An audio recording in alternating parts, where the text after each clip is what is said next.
in Surah An-Najm, which means the star in Arabi, the earth and the word Sirius, the star, are 861 words apart, exactly 861 words apart. Now, the distance between Earth and that star Sirius, which is the brightest star that we have, is 861 centilight years.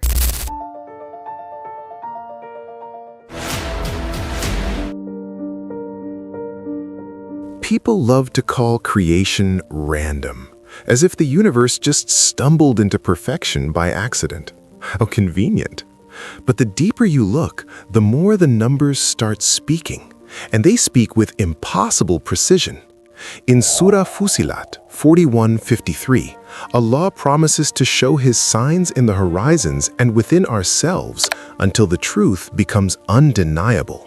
So let's go beyond the surface and uncover how the number 23 may stand as another quiet witness that the Qur'an is not the work of man, but the signature of the divine.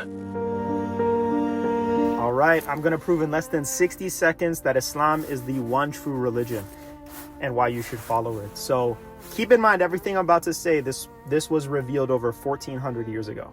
Okay, so a long time ago. So in Surah An-Najm, which means the star in Arabi, the earth and the word Sirius, the star, are 861 words apart, exactly 861 words apart. Now, the distance between Earth and that star Sirius, which is the brightest star that we have, is 861 centilight years. Okay, reason number one. Reason number two.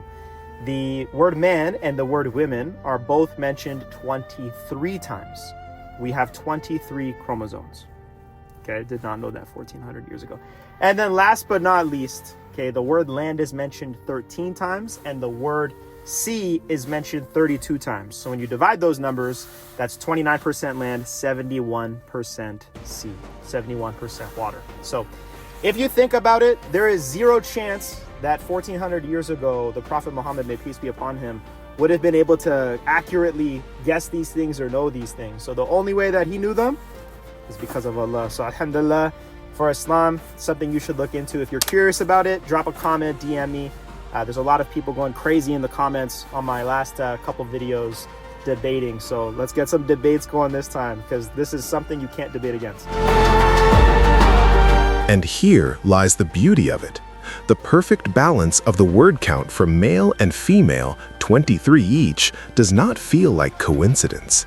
It feels like design, deliberate, measured, unequal only to human arrogance, never to divine wisdom. As Rumi once reflected, you are not a drop in the ocean, you are the ocean in a drop. And perhaps that is the lesson here. Even our very cells, our DNA, our existence itself echo a truth greater than language. Everything is testifying, silently and faithfully, to the one who created it all.